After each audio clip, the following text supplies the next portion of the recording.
The movie starts with a young girl named Zoe who wakes up scared one night after having a nightmare of the breathers. Her mother, Claire, wakes up and assures her that the breathers cannot get inside their hidden shelter. Zoe lives with her parents, Claire and Ray, in an abandoned fallout shelter after an unknown outbreak to save themselves from the monsters outside. To drive her fear away, Claire takes her to Ray, who further tries to calm her down. He permits Zoe to check if their shelter is perfectly locked. Claire is hesitant to let her go up to the surface, but Zoe tells her that she remembers the set of rules before she does anything. So she climbs up the ladder and is confirmed that their cement prison, which has now been transformed into a home, is protected. Next, Zoe counts the days they have spent at the abandoned shelter and finds that they have been living inside it for 301 days. As the family sits down to have dinner, Zoe urges her mother to give her peaches instead of beans. As soon as Zoe attempts to open the can of peaches, the family discovers that their already dwindling rations are also being consumed by someone else. They see that the air duct above their shelter isn't big enough to let the breathers in, so it most probably can the rats who sneaked inside the shelter to eat their food. Realizing that they have lost a ration of 2 weeks, the family feeds upon beans. When Ray finds Zoe not eating her meal, he attempts to make her realize the importance of food in their difficult circumstances in their lives, believing that it might be just them who are still alive and hidden. He also tries to make her believe that they will have better days ahead. Zoe eventually eats the beans on her plate, and later Ray plays a game with her, in which she feels like she has been taken to an ice cream shop, only to make her cope with the hard times they are going through. In the next scene, while Ray and Claire are alone together, Claire expresses worry about their deteriorating physical health. Ray says that he will do anything to bring food for Zoe, even if it takes away his life. He reminds Claire that the protection of Zoe's life is their foremost priority. He also explains that the prison is their only home, and they need to make life possible inside it without losing hope, for the sake of their only daughter. After that, the couple gets closer to each other, and later Claire wakes up to give maths lessons to Zoe, who wonders if she and her parents are the only ones who are left alive. Claire then takes out a periscope only to let Zoe look above their shelter to see if she can see anyone else above their shelter outside. Zoe looks around with the help of a periscope and doesn't find anyone. However, Claire tells her that things are often not as they seem to be, implying that there might be other families who are hiding to protect themselves from the breachers just like them. Just then, Zoe spots a rat near the rations. They immediately call Ray, who comes with a weapon. At first, Claire says that she can get rid of the rat herself, but Ray asks her to stay back. However, when he approaches the rat, it runs away, making Ray accidentally knock over a lamp.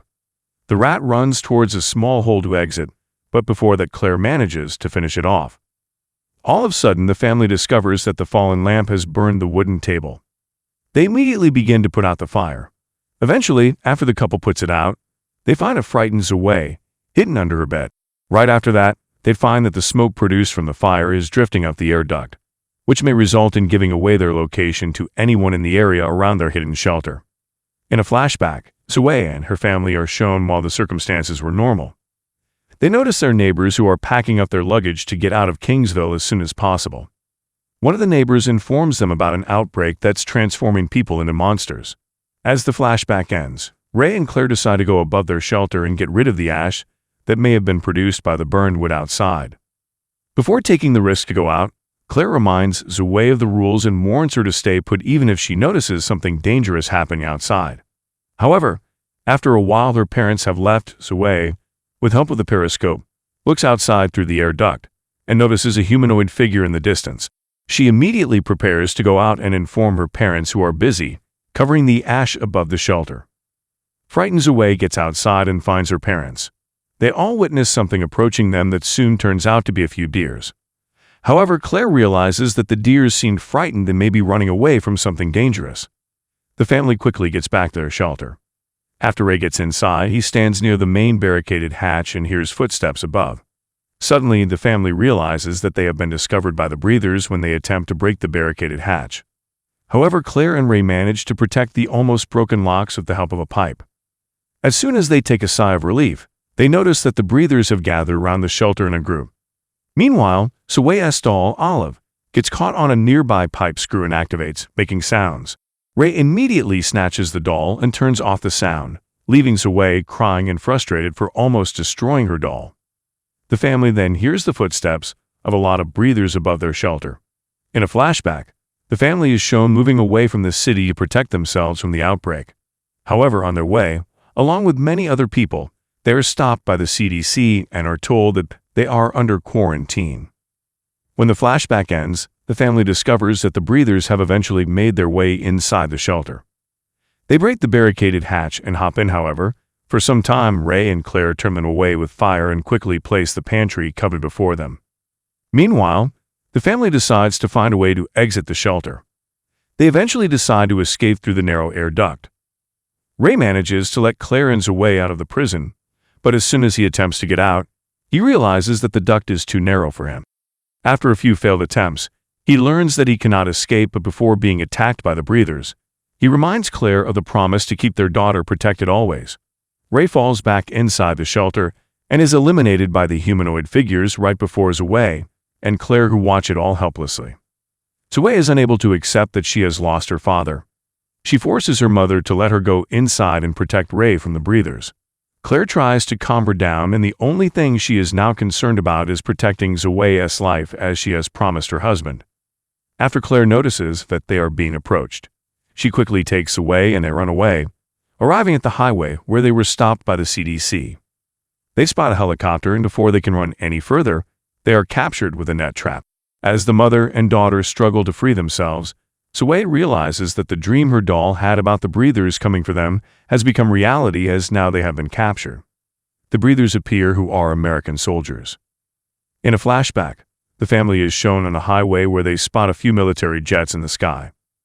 When they see that the jets destroy their town, Claire spots an abandoned fallout shelter in the distance, and the family immediately goes toward it to protect themselves from the destructive soldiers who eliminate the other people on the highway. As soon as the family manages to get inside the shelter, the jets fly overhead and destroy everything above the prison. Inside, the family discovers a lot of food. Ray finds a doll for Zoe and other toys, games, and books for her. Just then, Claire appears, revealing that she got a cut from the prison's door while getting inside, which means that she may be infected with the virus. She notices that the flesh around her injury is discolored and her blood is turning black. The flashback ends and the soldiers are shown testing their blood, interrogating them if there are any other people hidden around. After that, as the soldiers prepare to eliminate them, Ray suddenly shows up and finishes one of the soldiers off. He has black veins and horrific eyes, revealing he is infected. He eliminates more soldiers with great strength and power. But soon the soldiers manage to shoot him multiple times in his chest, making him fall to the ground. In the meantime, the soldiers discover that Zoe and Claire have escaped from their net. Soon a transformed Claire appears and attacks all the soldiers except one who leaves her injured. Before he eliminates Claire, a transformed Zoe appears and takes the soldier's mask off, making him infected with the virus. In the meantime, Claire shows up and keeps her from taking the soldier's life.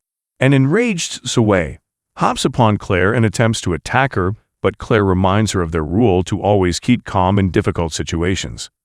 Zoe and Claire get back to their normal state and sit next to Ray as he takes his last breath. As Claire and Zoe cry upon their loss, Claire notices another helicopter above them and quickly prepares to hide. The two find a sewer system and hide there. After a while, they hear someone approaching, who surprisingly turns out to be Joe, who is Zoe's friend and neighbor. He reveals that he has survived and then takes them to other people just like them living in the underground sewers. Before Zoe and Claire join the group of infected survivors, Zoe notices the rising sun through a nearby window and realizes how they have managed to survive to 302 days. However, Claire says that they haven't survived through days but miracles, as Ray had told them that their survival is a miracle. As Claire gets inside the sewer hole, she looks outside at the sunlight, revealing her horrific bloody eyes, and the movie ends here. Thanks for watching, guys.